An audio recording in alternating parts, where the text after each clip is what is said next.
Shalom, selamat pagi Bapak Ibu yang dikasihi Tuhan. Pada hari ini kita akan bersama-sama ibadah untuk memperingati kenaikan Tuhan Yesus ke surga.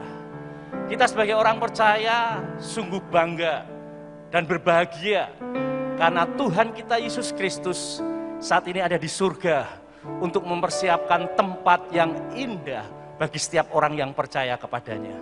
Mari kita akan bersama-sama memulai ibadah pada pagi hari ini dengan kita berdoa bersama-sama. Mari kita berdoa. Bapa, di dalam nama Tuhan Yesus Kristus, pada pagi hari ini kami bersyukur oleh anugerah Tuhan.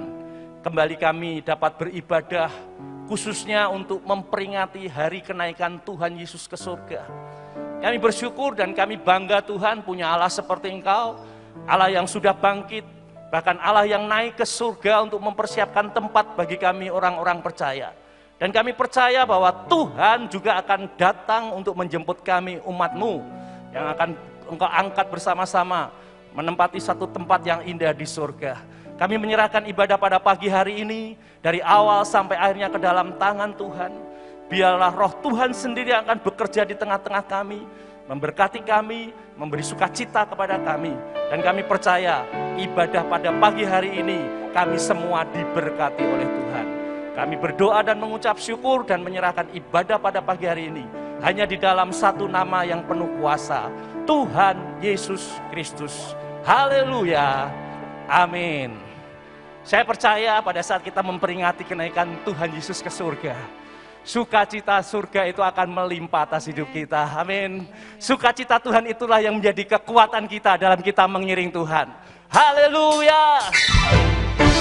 Mari kita akan terima sukacita surga itu dalam hidup kita. Oh yeah, oh yeah, yeah. Mari kita katakan bersama. Terima sukacita surga, itulah kekuatan bagi jiwa. Ku dapat rasakan kasih-Nya di tengah badai yang bergelora. Terima, amin. Sukacita surga, itulah kekuatan bagi jiwa. Ku dapat saksikan kuasa-Nya, taklukan badai yang bergelora. Haleluya, Kau ada dalam hatiku, takkan patah semangatku, hilang kekuatanku. Haleluya, ku mau bersorak bagimu. Sukacita surga nyata penuhiku. Sukacita itulah kekuatan kita. Haleluya, mari katakan bersama. Terima sukacita surga, itulah kekuatan bagi jiwa. Ku dapat rasakan kasih-Nya di tengah badai yang bergelora. Terima sukacita surga, itulah kekuatan bagi jiwa. Ku dapat saksikan kuasa-Nya, taklukan badai. Angkat tanganmu, katakan haleluya. Kau ada dalam hatiku,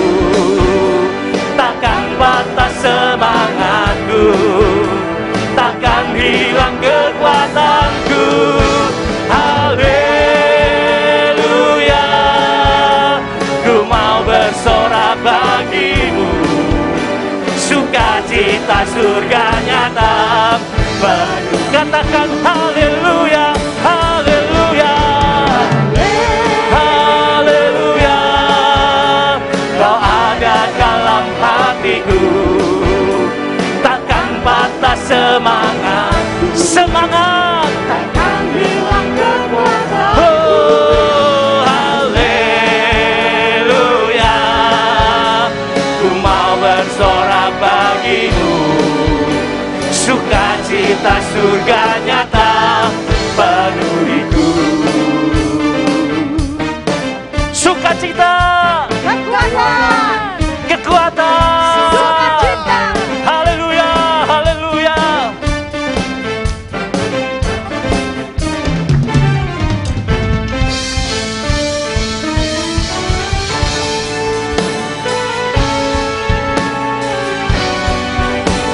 Katakan haleluya, kau ada dalam hatiku, takkan patah semangat, semangat takkan hilang kekuatanku. Haleluya, ku mau bersorak bagimu, sukacita surga nyata penuhiku. Haleluya, haleluya, kau ada dalam hatiku, takkan patah semangat, semangat. Haleluya, haleluya, ku mau bersorak bagimu, sukacita surga nyata penuhiku. Sukacita, sukacita surga nyata penuhiku. Sukacita nyata, sukacita surga nyata penuhiku. Shalom pemenang, sukacita, kekuatan. Berikan tepuk tangan yang meriah bagi dia. Haleluya, haleluya. Oh, sukacitamu ada di tengah-tengah kami Tuhan. Pada saat kami memandang Engkau ada di surga, sukacita itu akan tercurah atas kami. Suatu tempat yang indah, yang luar biasa Engkau sediakan bagi kami orang-orang yang percaya kepadamu. Bukti penuh cahaya kilau batu permata, tempat yang indah di sana, hidup tanpa air mata. Amin.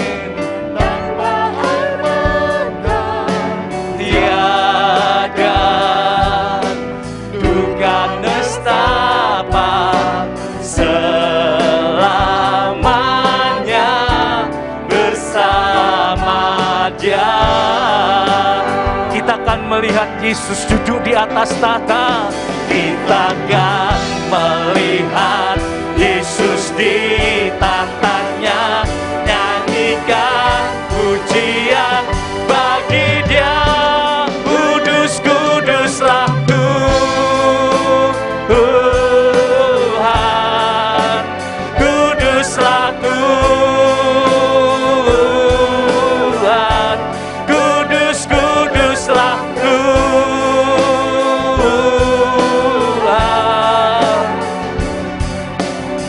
Sampai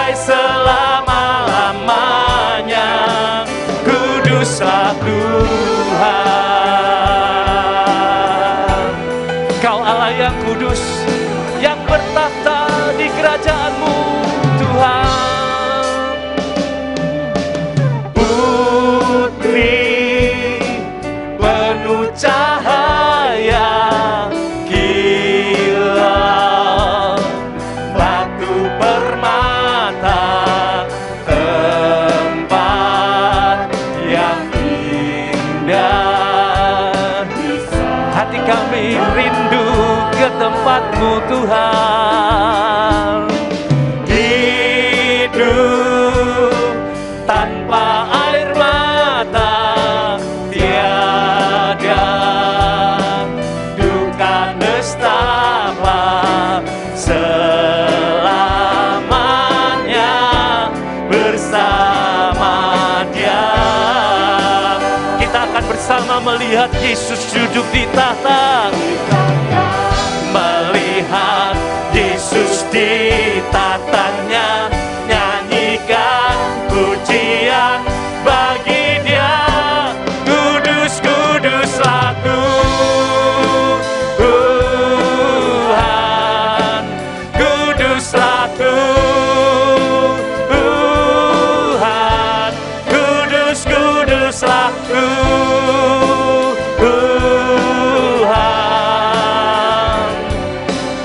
sampai selama-lamanya. Kuduslah Tuhan. Oh, mari singer akan angkat pujian ini. Lebih lagi katakan, suatu tempat yang indah yang saat ini Kau sediakan bagi kami Tuhan.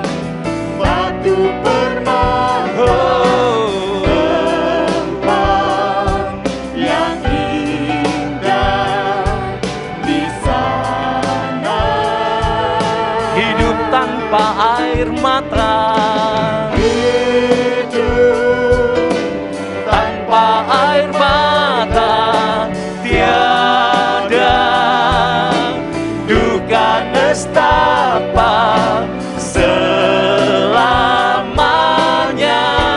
bersama Dia. Kita akan bersama melihat Yesus yang ada di tahta, melihat Yesus di tatanya, nyanyikan pujian bagi Dia. Kudus, kuduslah Tuhan, kuduslah Tuhan, kudus, kuduslah Tuhan, kudus, kuduslah Tuhan, kuduslah Tuhan,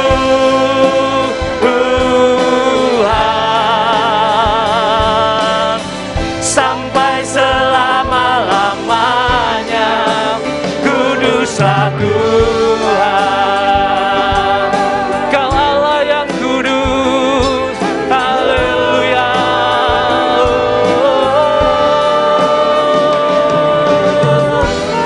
Haleluya, haleluya. Yesus. Haleluya, haleluya. Mari katakan, kita akan melihat Yesus di tatanya, nyanyikan pujian bagi Dia. Kudus, kuduslah Tuhan, kuduslah Tuhan,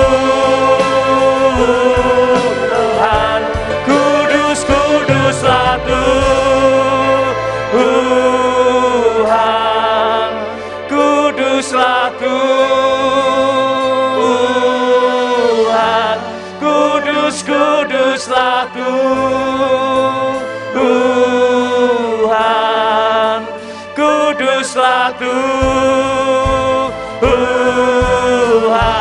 kudus, kuduslah Tuhan. Kau Allah yang kudus, kuduslah Tuhan, kudus, kuduslah Tuhan, kudus, kuduslah Tuhan, kuduslah Tuhan,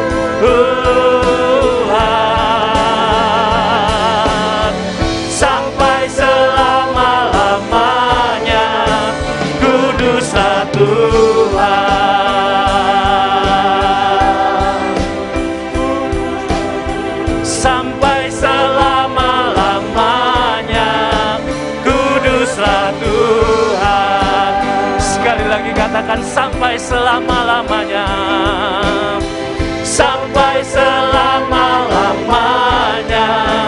Kuduslah Tuhan.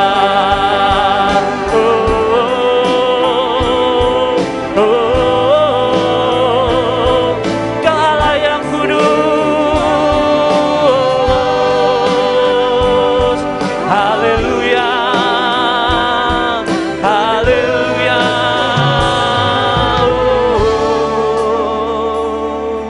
Kudus, kudus.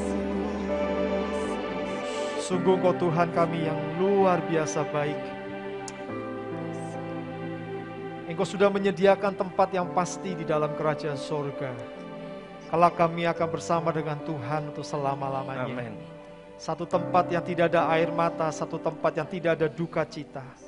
Satu tempat di mana kami akan selalu setiap hari bersuka cita, memuji Engkau dari kekal sampai kekal. Haleluya. Terima kasih Tuhan.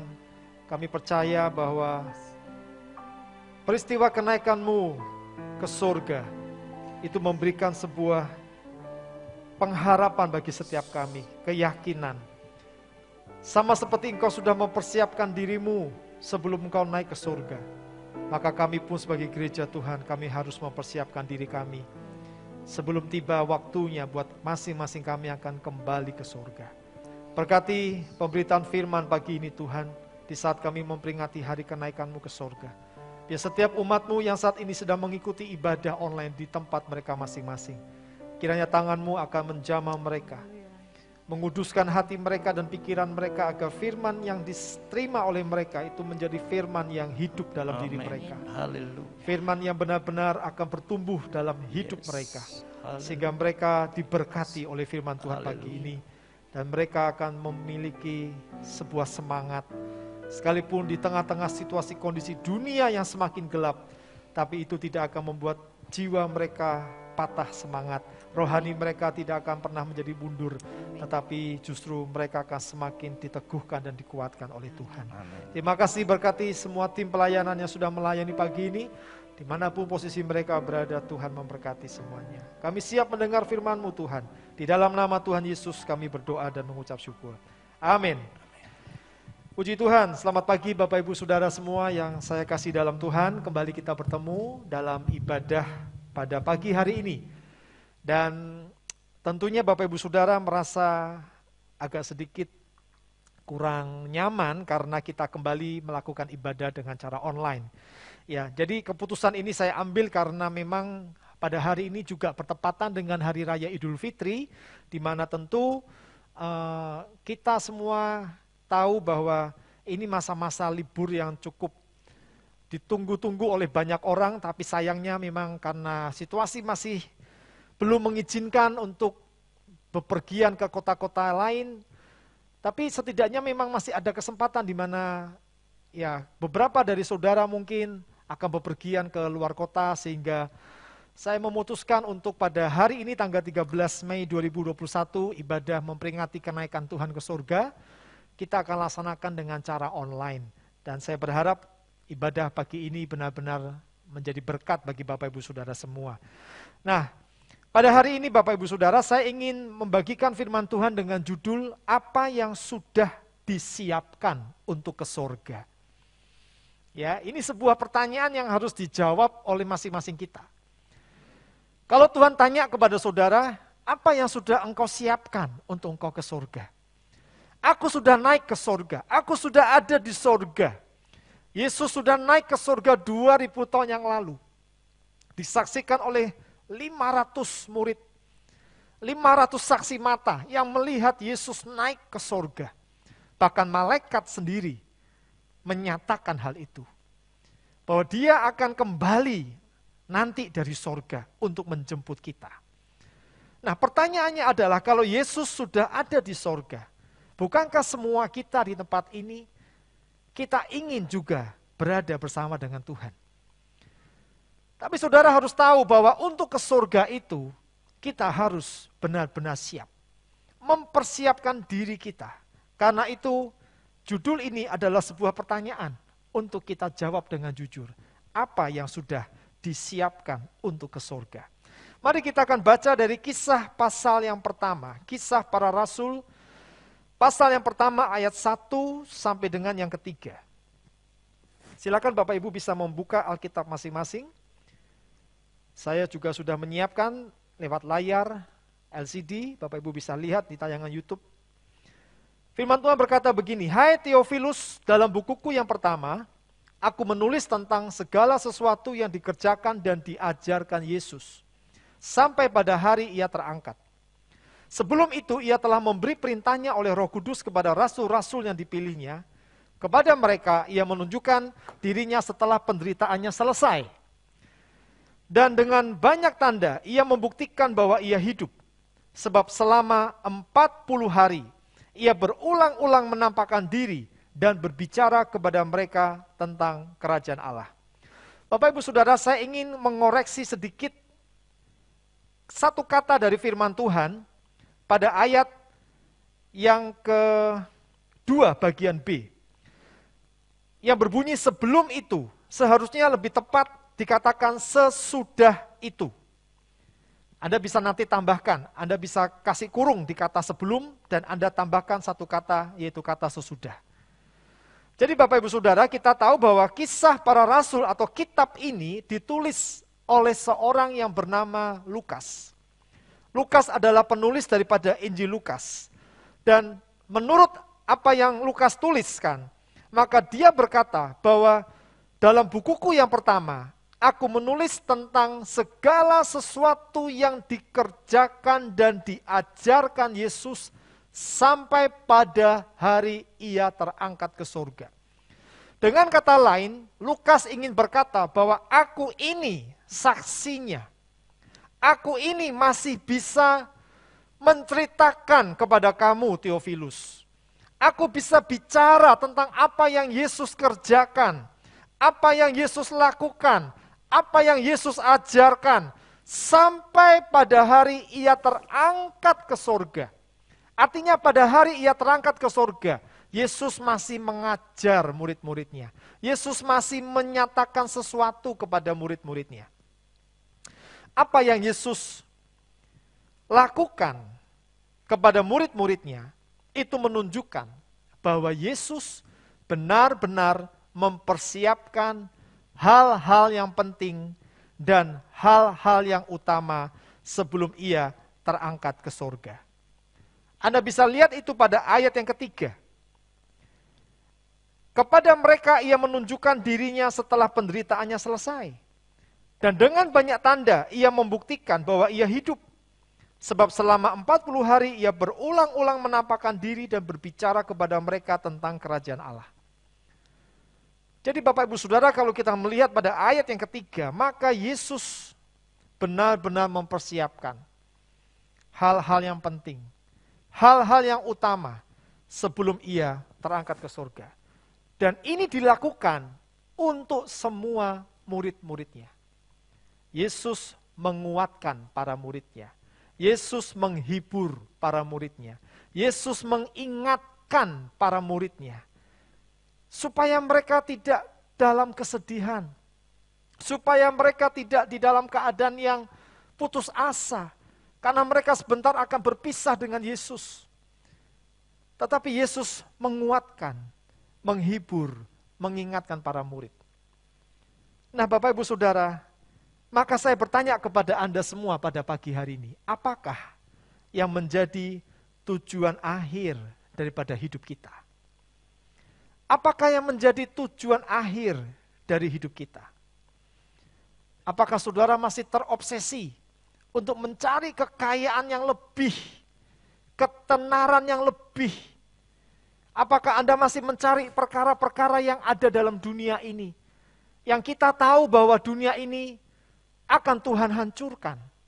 Yang kita tahu bahwa dunia ini tidak akan selamanya ada. Memang dunia ini sepertinya indah. Di mana-mana kita melihat ada hal-hal yang indah dari dunia ini. Tapi saudara harus tahu, Anda harus ingat bahwa dunia tempat di mana kita tinggal nanti satu kali akan Tuhan hancurkan, akan Tuhan bakar dengan api. Dan semua yang kita dapatkan, semua yang kita raih, semua yang kita mimpikan itu terjadi, itu semua akan kita lihat tidak ada artinya. Apa yang menjadi tujuan akhir hidup kita? Adakah itu sudah disiapkan secara benar dengan memperhatikan apa yang penting dan yang utama? Kalau kita melihat semua yang ada dalam dunia ini akan hilang, lenyap. Kalau begitu Bapak Ibu Saudara, berarti dunia ini bukan tujuan akhir hidup kita. Dunia ini bukan terminal daripada kehidupan kita. Tapi yang pasti adalah yang menjadi tujuan akhir hidup kita, yaitu seperti yang ditulis di dalam Filipi pasal 3 ayat 14. Paulus berkata, dan berlari-lari kepada tujuan untuk memperoleh hadiah, yaitu panggilan surgawi dari Allah dalam Kristus Yesus. Paulus mengingatkan kepada Anda semua pagi ini, seperti halnya dengan dia yang berlari-lari kepada tujuan, bukan untuk mencapai sesuatu yang fana dalam dunia ini, bukan untuk meraih kekayaan dalam dunia ini, bukan untuk meraih hal-hal yang orang lain cari dalam dunia ini. Tetapi Paulus berkata, aku berlari-lari kepada tujuan untuk memperoleh hadiah, bukan penghargaan dari manusia, tapi dikatakan panggilan surgawi, bukan panggilan duniawi, tapi panggilan surgawi dari Allah dalam Kristus Yesus. Itu artinya tujuan hidup daripada Paulus adalah dia bisa ada bersama dengan Yesus di sorga. Karena itu Bapak Ibu Saudara, ingatlah baik-baik, ke sorga itu perlu benar-benar disiapkan. Mungkin Anda berkata, loh bukankah aku sudah percaya kepada Yesus? Bukankah ketika aku beriman kepada Yesus, aku sudah punya jaminan hidup kekal? Betul Bapak Ibu Saudara. Yesus sudah menjamin bahwa kita punya hidup yang kekal. Tapi ingat, berkali-kali saya ingatkan kepada saudara lewat firman Tuhan, kalau Anda masih hidup dalam dunia ini, itu artinya Anda masih berjuang. Karena dunia ini menawarkan banyak hal yang bisa membuat kehidupan rohani kita menjadi semakin mungkin berat dalam perjalanannya, menjadi tidak mudah, sukar, sulit. Karena itu Tuhan bilang, kalau kita mau benar-benar memiliki kehidupan di sorga bersama dengan Tuhan, coba ingat apa yang dikatakan oleh Paulus. Paulus tahu bahwa dia harus berlari-lari. Berlari-lari itu beda dengan jalan, saudara. Tapi berlari-lari itu artinya dia memakai kekuatannya untuk dia bisa benar-benar fokus, terarah hidupnya kepada panggilan surgawi. Kalau ke surga itu harus benar-benar disiapkan, maka berarti kita harus tahu Bapak Ibu Saudara, kita tidak boleh main-main untuk kita mau ke surga. Jangan seperti hanya orang kaya yang bodoh dalam Injil Lukas pasal 12, ayat yang ke-13 sampai 21. Orang kaya itu merasa dengan kekayaannya dia bisa merasa aman. Tidak ada yang akan mengganggu hidupnya. Tapi di dalam ayat 20 Tuhan tegur dia. Kalau malam ini jiwamu diambil, untuk siapa kekayaanmu yang kau kumpulkan itu? Kalau fokus hidup kita masih kepada perkara-perkara yang ada dalam dunia ini, Anda mungkin terlalu nyaman dengan apa yang ada dalam dunia, Anda tidak lagi fokus kepada apa yang harusnya Anda lakukan, yaitu mempersiapkan hal yang penting dan yang utama. Tapi Anda lebih banyak mempersiapkan hal-hal yang ada dalam dunia ini. Kalau malam ini jiwamu diambil, apa yang bisa kita lakukan dengan semua yang sudah kita raih? Kita akan tinggalkan semuanya itu. Kalau begitu Bapak Ibu Saudara, yang pasti yang harus kita lakukan adalah seperti tujuan ini, yaitu melakukan persiapan yang benar. Ini yang harus kita lakukan. Mempersiapkan atau melakukan persiapan yang benar. Coba ingat baik-baik. Kapan kita melakukan persiapan yang benar?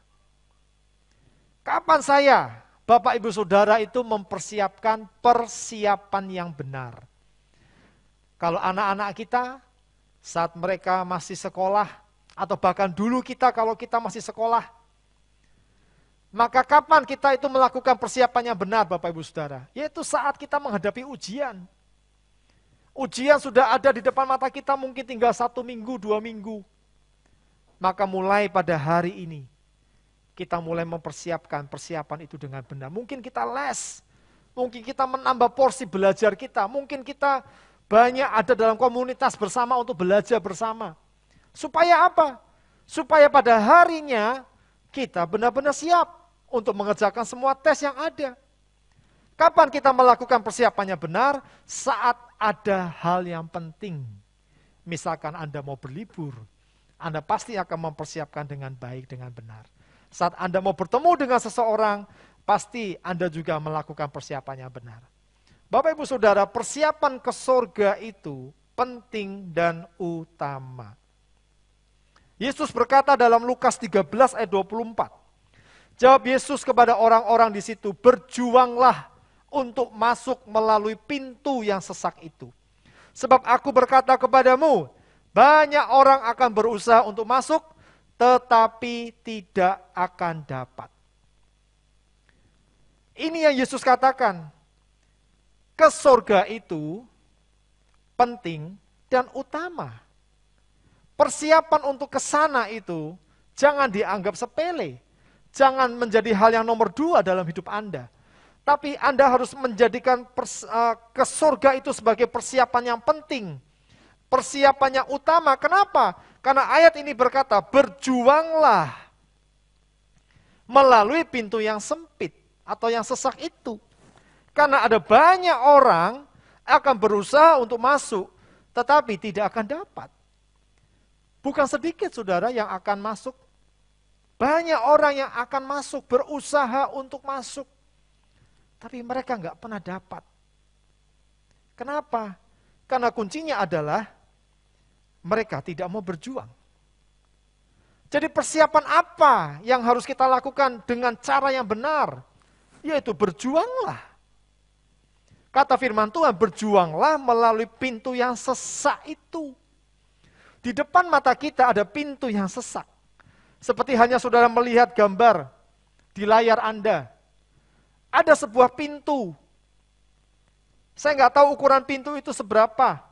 Tapi yang pasti Bapak Ibu Saudara, di sorga itu dikatakan pintunya itu sesak. Waktu saya merenungkan ini maka timbul sebuah pernyataan. Kita yang menyesuaikan dengan ukuran pintu. Bukan sebaliknya. Bukan pintunya yang menyesuaikan dengan diri kita. Pintunya tetap sesak. Dari dulu Tuhan bilang, walaupun kita belum lahir, tapi firman Tuhan sudah ada, kata sesak itu tetap ada tertulis dalam firman Tuhan. Itu artinya dari dulu, sekarang, bahkan untuk nanti ke depannya, selama masih kita bisa baca firman Tuhan, selalu Tuhan berkata kepada kita, berjuanglah untuk masuk melalui pintu yang sesak itu. Pintu untuk ke surga itu jelas pintu yang sesak. Kita yang harus menyesuaikan diri kita dengan ukuran pintu. Bukan pintunya yang kita rombak, yang kita bongkar supaya kita bisa masuk. Kebanyakan orang berpikir bahwa pintu surga itu bisa dirombak. Bisa diganti ukurannya. Tidak harus sesak. Bisa diganti dengan ukurannya lebih lebar, lebih luas. Tuhan gak pernah berkata demikian. Yang Tuhan katakan adalah pintu untuk masuk ke surga itu sesak. Karena itu berjuanglah. Jadi kita yang harus menyesuaikan diri dengan ukuran pintu. Untuk itu Bapak Ibu Saudara, kita ini perlu yang namanya latihan. Latihan. Seperti apa sih latihan yang harus kita lakukan? 1 Timotius 4 ayat 7 sampai 10 berkata begini. Tetapi jauhilah tahayul dan dongeng nenek-nenek tua. Latihlah dirimu beribadah. Latihan badani terbatas gunanya. Tetapi ibadah itu berguna dalam segala hal karena mengandung janji baik untuk hidup ini maupun untuk hidup yang akan datang. Perkataan ini benar dan patut diterima sepenuhnya. Itulah sebabnya kita berjerih payah dan berjuang. Karena kita menaruh pengharapan kita kepada Allah yang hidup, juru selamat semua manusia, terutama mereka yang percaya. Ayat yang ke-8 berkata, ibadah itu berguna dalam segala hal karena mengandung janji baik untuk hidup ini, hidup saat ini, hidup sekarang ini, hidup dalam dunia ini, maupun untuk hidup yang akan datang. Hidup ketika kita ada di sorga. Ayat 10 berkata, itulah sebabnya kita berjerih payah, kita berjuang. Kalau pintunya itu lebar, tidak akan pernah ada ayat ini berkata kita berjerih payah dan berjuang. Tetapi karena ayat yang kita baca tadi dalam Injil Lukas dikatakan pintunya itu sempit, maka kita diminta oleh Paulus supaya kita berjerih payah dan berjuang. Ini yang harus menjadi latihan kita. Yang Tuhan ingatkan kepada kita adalah, latihlah dirimu beribadah. Beribadah itu latihan. Beribadah itu sebagai sebuah jerih payah dan perjuangan. Khususnya daging kita. Daging ini kalau boleh milih saudara, tentu lebih suka di rumah daripada datang ibadah. Karena kalau datang ibadah harus bangun lebih pagi, mandi, harus pakai baju yang lebih setidaknya bagus. Tapi kalau ibadah dengan cara di rumah, itu beda sekali saudara. Anda bisa bangun lebih siang. Anda bisa melihat ibadah dengan cara Anda. Anda mungkin sambil melakukan ini, melakukan itu. Dan Anda berpikir itu sudah sebagai sebuah ibadah. Tuhan bilang kepada kita, latihlah dirimu beribadah. Karena dengan kita beribadah, kita membuat tubuh kita ini berjuang dan berjerih payah. Menarik sekali saudara ketika saya memperhatikan kata ibadah. Ibadah itu dari kata godliness. Dalam bahasa aslinya dikatakan eusebia, yang artinya kesalehan, kesucian. Kalau begitu Bapak Ibu Saudara, ketika kita diminta untuk melatih diri kita dengan ibadah, di samping ibadah setiap minggu yang kita jalankan, itu juga membentuk kesalehan kita, kesucian kita. Tapi terlebih, ada hal-hal yang di luar ibadah tiap minggu yang harus kita lakukan setiap hari. Kalau ibadah di hari Minggu cuma pada hari Minggu, satu minggu cuma satu kali ibadah. Anda kebanyakan tidak akan mungkin ibadah 2 kali, kecuali para pelayan-pelayan Tuhan yang ibadahnya pasti 2 kali. Tapi kebanyakan jemaat setelah ibadah pertama selesai, dia tidak akan kembali ke ibadah yang kedua. Kita hanya cuma punya waktu 1 minggu 1 kali ibadah. Tapi itu gak cukup bagi kita. Karena yang namanya latihan, untuk bisa membuat kita benar-benar punya persiapan yang baik, untuk kita bisa masuk ke pintu yang sempit itu harus dilatih setiap hari. Karena itu tindakan atau latihan praktisnya apa? Ada 3 ayat yang saya berikan kepada Anda. Dalam Ibrani 12 ayat 14 berkata, berusahalah hidup damai dengan semua orang, dan kejarlah kekudusan. Sebab tanpa kekudusan, tidak seorang pun akan melihat Tuhan. Ini yang pertama, tindakan atau latihan praktis. Yaitu Anda dan saya harus berusaha untuk hidup damai dengan semua orang. Jangan sebaliknya dengan semua orang, kita jadikan musuh. Dengan semua orang, kita tidak mau berdamai. Dengan semua orang, kita selalu jiong dengan mereka. Dengan semua orang, orang gak suka dengan kita. Dengan semua orang, kita gak cocok dengan mereka.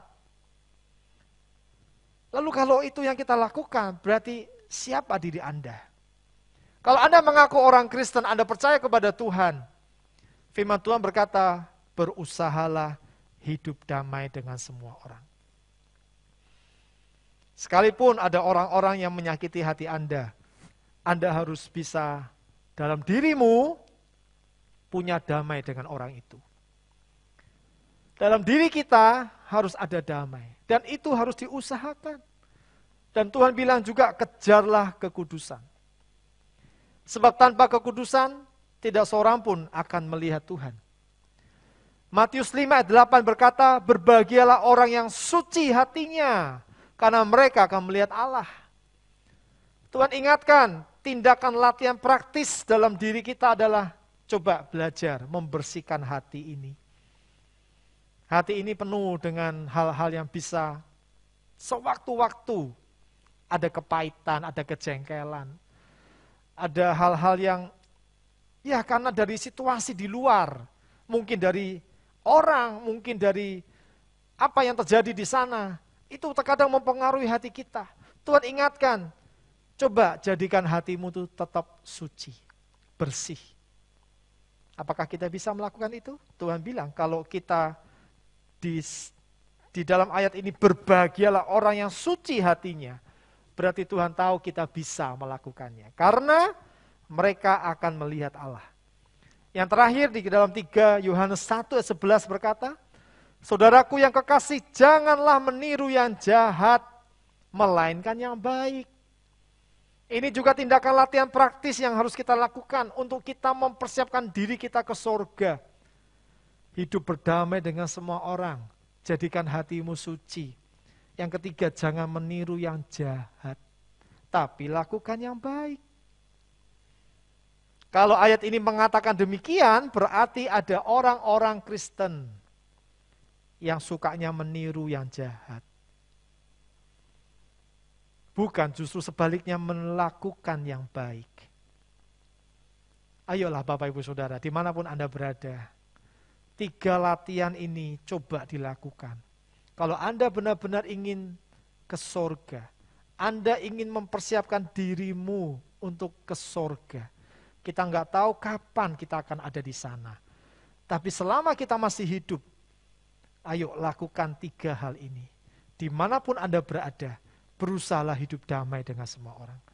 Ketika Anda sedang sendiri, ketika Anda bersama dengan orang lain, jaga hatimu tetap suci.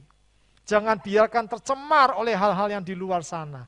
Jangan biarkan hatimu penuh dengan kedengkian, penuh dengan amarah, penuh dengan sakit hati. Coba lepaskan semuanya itu. Dan yang ketiga, Tuhan ingatkan, jangan tiru yang jahat, tetapi lakukan yang baik. Barang siapa berbuat baik, ia berasal dari Allah. Tetapi barang siapa berbuat jahat, ia tidak akan pernah melihat Allah. 3 ayat ini selalu ada kata melihat Tuhan, melihat Allah, melihat Allah. Kalau saudara ingin melihat Allah, berusahalah hidup damai dengan semua orang. Kalau Anda ingin melihat Allah, maka Anda harus suci hatimu. Kalau engkau ingin melihat Allah, lakukan yang baik, jangan meniru yang jahat. 3 hal ini yang membuat kita akan terus bisa mempersiapkan diri kita dengan baik untuk kita satu kali bersama-sama dengan Tuhan ke surga. Tundukkan kepala saudara, saya ingin nyanyikan lagu tadi yang terakhir, ya, lagu yang membuat kita punya kerinduan untuk kita bersama menuju ke surga, tempat yang pasti itu, di mana tidak ada air mata, tidak ada kesedihan, ya, ada hal-hal yang indah di surga, dan biar itu yang menjadi motivasi saudara untuk Anda mau melatih dirimu beribadah dengan baik, bukan hanya pada hari Minggu, tetapi setiap hari ketika Anda berhadapan dengan banyak orang, berusahalah hidup damai dengan mereka. Sucikan hatimu dan lakukan apa yang baik. Jangan tiru yang jahat. Nyanyikan lagu ini, Putih, Penuh Cahaya. Putih, penuh cahaya, kilau batu permata,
pejamkan mata kita dimanapun Anda berada. Adakah engkau sungguh-sungguh ingin ke sorga? Kalau memang itu yang menjadi kerinduanmu, keinginanmu, maka adakah engkau sudah menyiapkan dirimu untuk ke sana? Tuhan berkata kepada kita, pintunya sempit, sesak. Kita yang harus menyesuaikan diri kita dengan pintu itu. Karena itu latihlah dirimu beribadah. Latihlah menjadi orang yang saleh.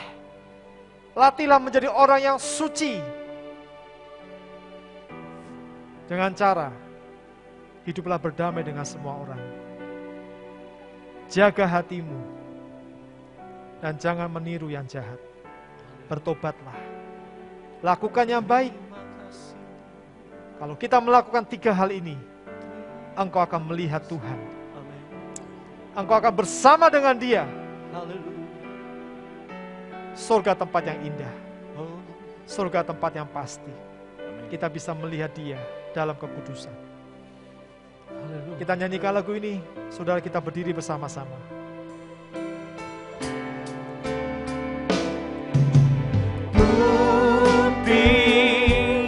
Penuh cahaya kilat,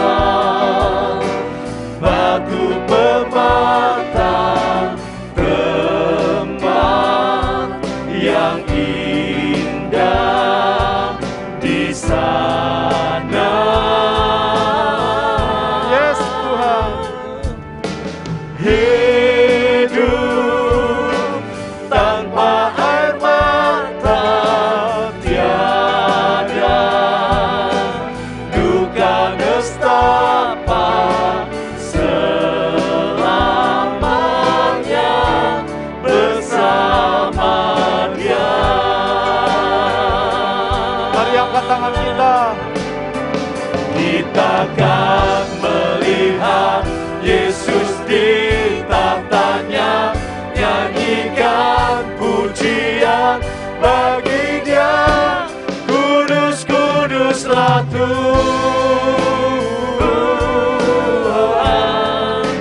kuduslah Tuhan, kudus, kuduslah Tuhan.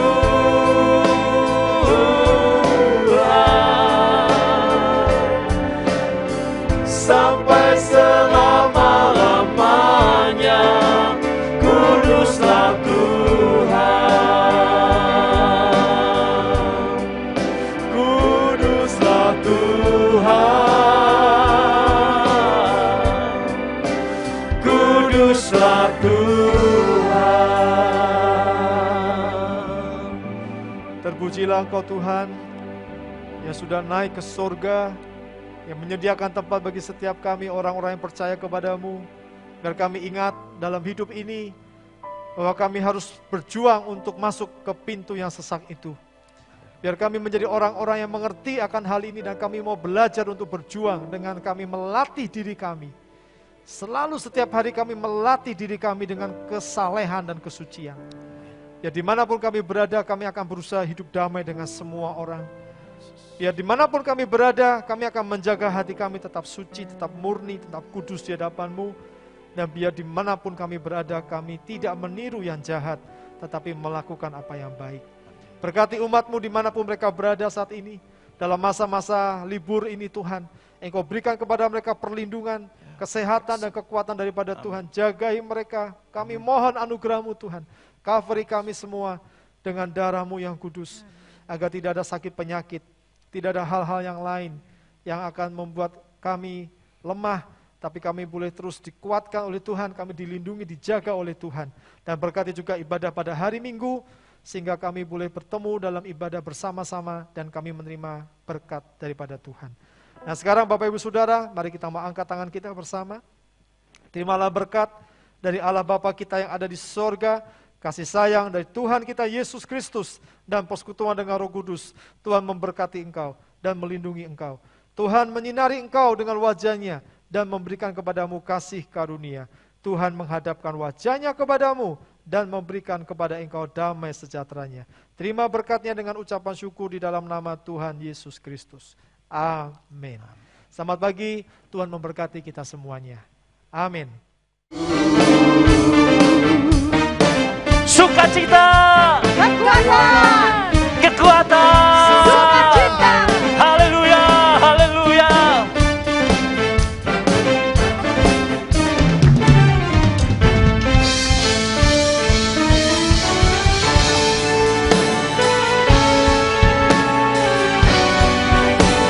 Katakan haleluya,